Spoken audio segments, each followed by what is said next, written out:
बिस्मिल्लाहिर्रहमानिर्रहीम। दूसरा chapter number 8 का दूसरा पार्ट पढ़ रहे हैं। ठीक है, चैप्टर नंबर 8 में है topic number 8.2 partial equilibrium analysis of A tariff. ठीक है, so partial equilibrium of analysis में हम ये एज्यूम करते हैं यहाँ पर कि यहाँ पर जो कंट्री है, ठीक है, कंट्री जो है जो इंपोर्ट करेगी वो एक छोटा मुल्क है, स्मॉल कंट्री है। ठीक है, तो जाहिर और यहाँ पर ये जिस इंडस्ट्री में वो गुड एक्सपोर्ट की जा रही है, जिस इंडस्ट्री की, वो भी स्मॉल है। ठीक है, जब ये दोनों स्मॉल होंगे तो जाहिर बात है इस मुल्क में न तो प्राइस पे बहुत इफेक्ट पड़ेगा, न दुनिया की प्राइस पे बहुत इफेक्ट पड़ेगा। यानी ये कंट्री स्मॉल है तो ये अगर इंपोर्ट ज्यादा करती है, कम करती है, नहीं करती, तो दुनिया पे इसका कोई असर नहीं है।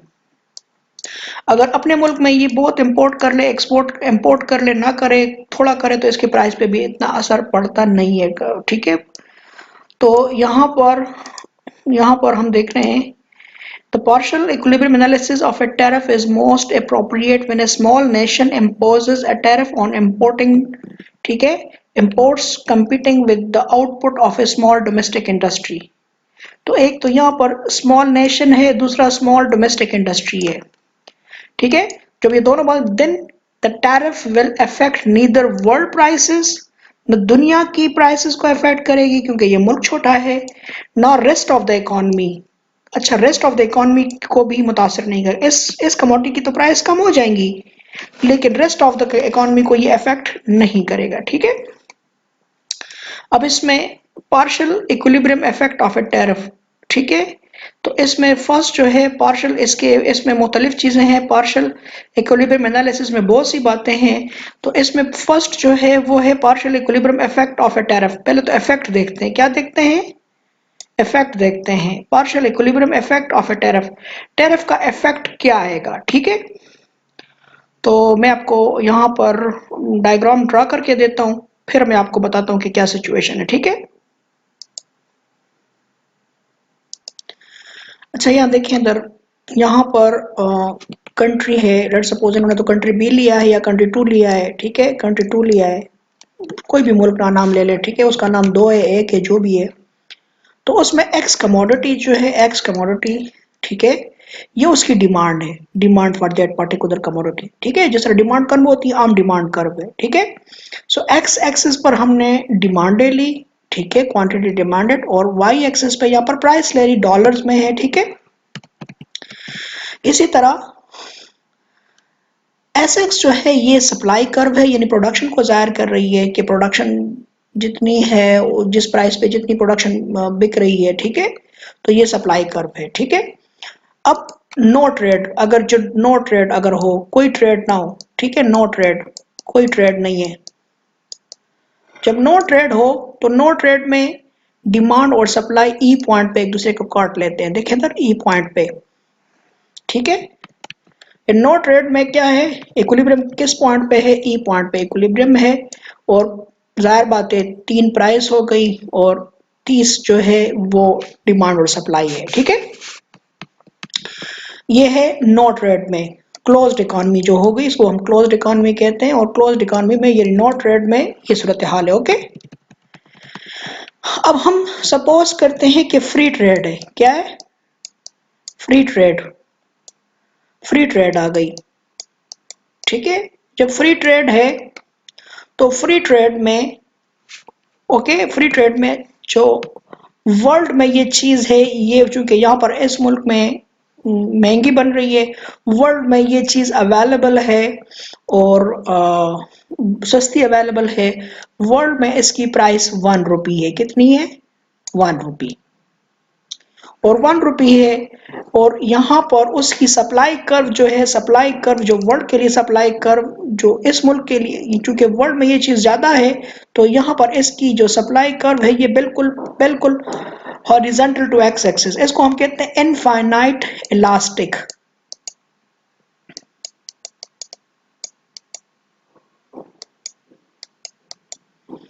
ये इलास्टिक है, इनफाइनाइट इलास्टिक है, ठीक है।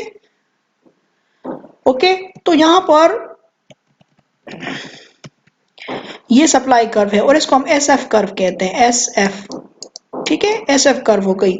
ये कौन सी कर्व है? ये वो कर्व है, ये डैश लाइन जो है ये वो कर्व है, ठीक है, कि वर्ल्ड में इसकी प्राइस 1 है। अब देखो इधर, अब इस 1 प्राइस पे ये सप्लाई, ये चूंकि कमोडिटी ज्यादा अवेलेबल है, आप इसको 1 एक ही प्राइस पे आपको 10 भी अवेलेबल है, 20 भी अवेलेबल है, 30 भी अवेलेबल, 40, 50, 60, 70, 80 जितना भी आप लेना चाहते हो, 80, 100 जितना भी लेना चाहते हो, इसी एक प्राइस पे आपको अवेलेबल है। ये इसको हम इलास्टिक है, ठीक है, क्वांटिटी सप्लाई चेंज कर रही, प्राइस चेंज नहीं, इसको हम इनफाइनाइट इलास्टिक कहते हैं, ठीक है। अब इस प्राइस पे इस जो फ्री ट्रेड है, फ्री ट्रेड में इसकी वो कितनी है, डिमांड कितनी है, सप्लाई कितनी है, क्योंकि प्राइस कम हो गई, पहले प्राइस 3 थी, अब जब इंटरनेशनल ट्रेड आ गई तो डोमेस्टिक में ये चीज महंगी बन रही है, इंटरनेशनल ये चीज सस्ती बन गई, तो प्राइस तो कम हो गई। तो याद रखो, जब भी फ्री ट्रेड होगी तो आपकी प्राइसेस सस्ती हो जाएंगी, कम हो जाएंगी, प्राइसेस कम हो गई। जब प्राइसेस कम हो गई तो जाहिर बात है प्रोड्यूसर को नुकसान मिल रहा है, इसलिए वो कितनी कमोडिटी बेचना चाहते हैं, वो उन्होंने अपनी प्रोडक्शन कम कर ली, 30 से 10 कर ली, कितनी कर ली, 10, वो 10 बना रहे हैं। डिमांड कितनी हो गई? अब जाहिर बात है जब प्राइस कम होगी तो डिमांड बढ़ेगी, तो जब डिमांड इंक्रीज कर गई, ठीक है, तो जब डिमांड इंक्रीज कर गई, कितनी डिमांड हो गई, डिमांड हो गई जी 70, कितनी हो गई, बी पॉइंट पे कितनी हो गई, बी पॉइंट पे कितनी हो गई, 70 हो गई, ठीक है ना। अब देखो इधर, ये फ्री ट्रेड है, अब जाहिर बात है, अब देखेंगे कि अब वो कितना है, इंपोर्ट कितनी है, इंपोर्ट कितनी है, कुल डिमांड कितनी है, कुल डिमांड 70 डिमांड है, कितनी डिमांड है, 70, 70 डिमांड है, देखो 0 से लेकर 70 डिमांड है। इसमें खुद अपनी कितनी प्रोड्यूस हो रही है, 10 डोमेस्टिकली प्रोड्यूस हो रही है, तो डिमांड कितनी है, सॉरी इंपोर्ट कितनी है, 60, ठीक है, कितनी कितनी डिमांड है, 60, 60 ये मेरे पास क्या है, 60 मेरे पास इंपोर्ट है, ठीक है। जब फ्री ट्रेड आ गई तो इंपोर्ट आ गई, इंपोर्ट हो गई, कितनी इंपोर्ट हो गई, 60 इंपोर्ट हो रही है, 10 लोकली प्रोड्यूस हो रही है, कुल कितनी हो गई, 70 डिमांड है, ठीक है। अब हुकूमत क्या चाहती है, हुकूमत टैक्स लगाती है, ठीक है, कितना लगाती है, टैक्स, टैरिफ लगाती है, क्या लगाती है, टैरिफ, इसको हम इस टैक्स का नाम है टैरिफ, टैरिफ लगाती है। वो टैरिफ किसके बराबर है, वो टैरिफ बराबर है 100%, 100% टैरिफ लगाती है, कितना लगाती है, 100% टैरिफ लगाती है, टैक्स लगाती है 100%।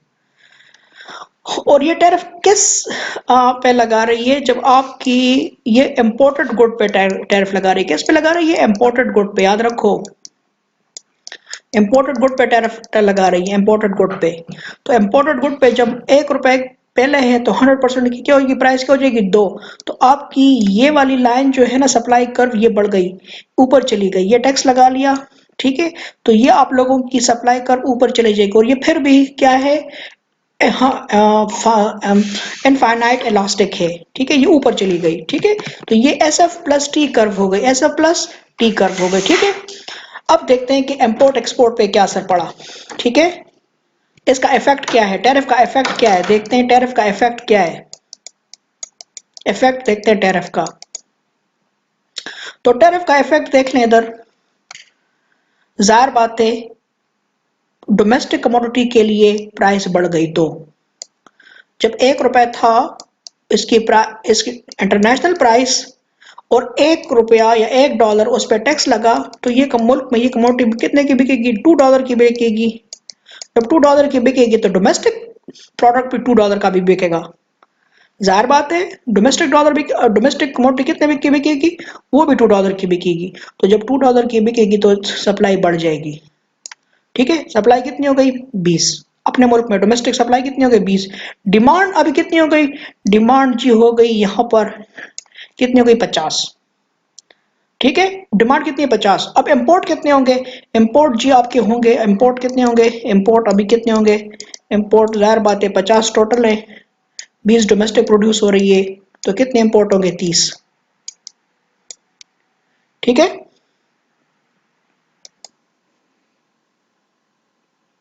अच्छा जी, तो इंपोर्ट की बात कितनी हो गई, इंपोर्ट हमने कहा कि अभी 30 हो गई।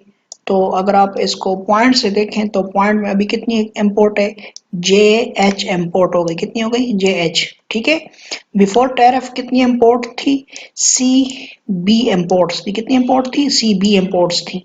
ठीक है, आफ्टर टैरिफ कितनी हो गई, जे एच इंपोर्ट हो गई। ठीक है, तो जाहिर बात है अभी 30 इम्पोर्ट्स हैं, तो गवर्नमेंट 1 रुपए यानी 30 रुपए हुकूमत क्या कर रही है, एज ए टैरिफ ले रही है। ठीक है ना, 30 इम्पोर्ट्स हैं तो 1 रुपए, $1 है, तो $30 यहाँ पर गवर्नमेंट क्या ला रही है, टैरिफ ले रही है। तो हुकूमत के रेवेन्यू बढ़ गए, हुकूमत को मुफ्त में $30 मिल गए हैं, कहाँ से, इम्पोर्ट से। ठीक है, सो यहाँ से देख सकते हो आप यहाँ पर partial equilibrium effect of A tariff.